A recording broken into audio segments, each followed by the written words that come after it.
Hello, church. God is good all the time, and all the time, God is good. This week is the third Sunday of Easter, and we're going to reflect on the road to Emmaus. Last week, Pastor Aaron reflected on chapter 20 of John, and that was about the evening of the resurrection. Well, this story on the road to Emmaus takes place also on the day of the resurrection, and it's very special to me, and I'm excited to share it with you today. So here is Luke chapter 24, verses 13 through 32. That same day, the two of them were walking to the village Emmaus, about 7 miles out of Jerusalem. They were deep in conversation, going over all these things that had happened. In the middle of their walk and questions, Jesus came up and walked along with them, but they were not able to recognize who he was. He asked, "What's this you're discussing so intently as you walk along?" They just stood there, long-faced, like they had lost their best friend. Then one of them, his name was Cleopas, said, "Are you the only one in Jerusalem that hasn't heard what's happened during the last few days?" He said, "What happened?"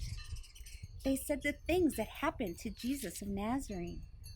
He was a man of God, a prophet, dynamic in work and word, blessed by both God and all the people. Then our high priests and leaders betrayed him, got him sentenced to death, and crucified him. And we had all our hopes that he was the one that was about to deliver Israel. And it is now the third day since it happened. But now some of our women have completely confused us. Early this morning, they were at the tomb and couldn't find his body. They came back with the story that they had seen a vision of angels who was alive. Some of our friends went off to the tomb to check and found it empty, and just as the women said, but they still didn't see Jesus." He said to them, "So thick-headed, so slow-hearted, why can't you simply believe that all that the prophets said? Don't you see that these things had to happen, that the Messiah had to suffer and only then enter into glory?" Then he started at the beginning with the books of Moses and went through all the prophets, pointing out everything in the scriptures that referred to him. They came to the edge of the village where they were headed. He acted as if he was going on, but they passed him. "Stay and have supper with us. It's nearly evening. The day is done." So he went in with them, and here's what happened. He sat at the table with them, taking the bread. He blessed it and broke it and gave it to them. At that moment, open wide-eyed, they recognized him. And then he disappeared. Back and forth they talked. Didn't we feel fire as he conversed us on the road, as he opened up the scriptures for us?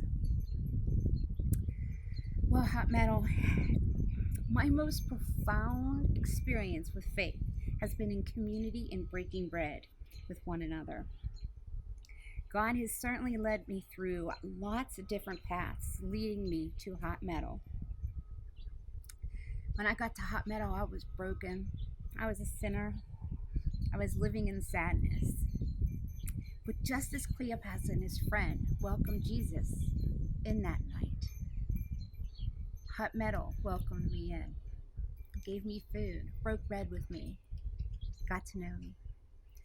The story of Emmaus, to me, the most profound and interesting fact is that Luke writes of Cleopas and his friends in a different way than he wrote about the innkeeper in the beginning.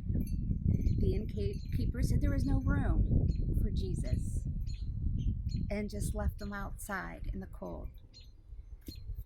Now we have Cleopas and his friend welcoming a stranger in to their home because it's night. "Come, stay with me, stay a while. Have dinner with me." And it was then, when they opened their hearts and minds to a stranger and allowed them in their home, is when they saw and realized it was Jesus. How many times do we pass strangers and not acknowledge them? Or we see people all the time and don't get to know them. And therefore, we might be missing out on Jesus.